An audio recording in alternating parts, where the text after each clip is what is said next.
നമസ്കാരം. എൻ്റെ പേര് മറിയം ബീവി എന്നാണ്. ഞാൻ മാന്നാർ എന്ന് പറയുന്ന സ്ഥലത്തു നിന്നാണ് വരുന്നത്. എനിക്കൊരു 2-3 വർഷത്തിന് മുന്നേ ഒരു നടുവേദന ഉണ്ടായിരുന്നു. അപ്പം ഞാൻ പല ട്രീറ്റ്മെൻറ്റുകളും ചെയ്ത് എനിക്കൊരു ഫലവും കണ്ടില്ല. ഞാൻ ഒരു ഹോസ്പിറ്റലിൽ അഡ്മിറ്റ് ആയിട്ട് ഞാൻ ഒരു 2 ആഴ്ച ട്രീറ്റ്മെൻറ്റ് ചെയ്തു. എന്നിട്ടും എനിക്കൊരു ഫലവും കിട്ടിയില്ല. പക്ഷേ അങ്ങനെ അവിടെ നിൽക്കുമ്പോഴാണ് എൻ്റെ മോളുടെ ഒരു ഫ്രണ്ടാണ് പറഞ്ഞത്, ഇതുപോലെ അഷ്ടമന ഹോസ്പിറ്റൽ എന്ന് പറഞ്ഞിട്ടൊരു ഹോസ്പിറ്റലുണ്ട് കായംകുളത്ത്. രാഗി ഡോക്ടർ എന്നാണ് മാഡത്തിൻ്റെ പേര്. നമുക്ക് അവിടെ ഒന്ന് കൊണ്ടുപോയി നോക്കാമെന്ന് പറഞ്ഞു. അങ്ങനെ ഒന്നും കൂടി നമുക്ക് ഇംഗ്ലീഷ് മരുന്ന് തന്നെ ചെയ്യാമെന്ന് പറഞ്ഞിട്ട് നമ്മൾ പോയി. അപ്പം പുഷ്പഗിരിയിലായിരുന്നു പോയത്. അപ്പോൾ അവിടെ ചെന്നപ്പം സർജറി അല്ലാതെ വേറൊരു മാർഗ്ഗമില്ലെന്നാണ് പറഞ്ഞത്. പക്ഷേ സർജറിക്ക് എനിക്ക് ഭയമുള്ളത് കാരണം ഞാൻ വീണ്ടും എൻ്റെ മോളുടെ ഫ്രണ്ട് പറഞ്ഞ് ആ ഹോസ്പിറ്റലിൽ വരാമെന്ന് വിചാരിച്ചിട്ട് വന്നു. അൽഹംദുലില്ലാ ഒരു 5 ദിവസത്തെ ട്രീറ്റ്മെൻറ്റ് കഴിഞ്ഞപ്പോൾ തന്നെ എനിക്ക് നല്ല ആശ്വാസമായി.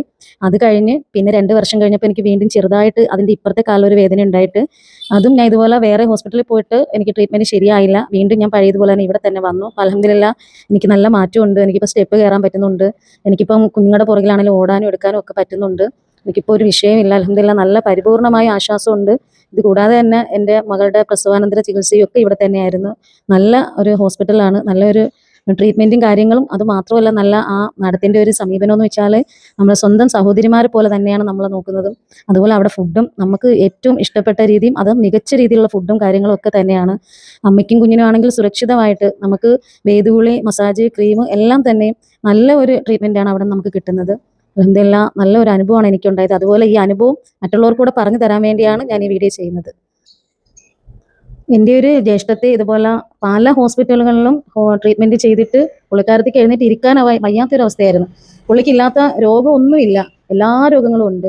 പിന്നെ പുള്ളിക്ക് അതിൻ്റെതായിട്ടുള്ള ബുദ്ധിമുട്ട് കൊണ്ട് പിന്നെ എഴുന്നേൽക്കാൻ പറ്റുന്നില്ല, എഴുന്നേറ്റ് ഫുഡ് കഴിക്കാൻ പറ്റുന്നില്ല, തലചുറ്റി വീഴുക, അങ്ങനെ പല രോഗത്തിനും അടിമയായിട്ടായിരുന്നു. പുള്ളിക്ക് ഇവിടെ ഞാൻ കൊണ്ടുവരാൻ പറഞ്ഞ് ഇവിടെ കൊണ്ടുവന്നു. ഒരാഴ്ച കഴിഞ്ഞപ്പോഴത്തേന് തന്നെ നല്ല ആശ്വാസമായി.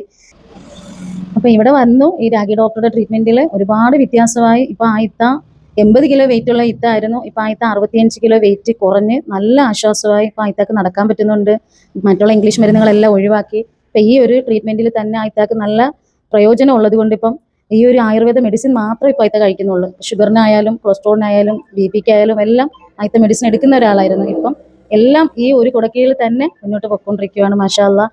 ഞങ്ങൾക്കുണ്ടായ ഈ ഒരു അനുഭവം മറ്റുള്ളവർക്ക് കൂടെ പ്രചോദനം ആയിക്കോട്ടെ എന്ന് വിചാരിച്ചിട്ടാണ് ഞാൻ ഈ വീഡിയോ ചെയ്യുന്നത്. നന്ദി, നമസ്കാരം.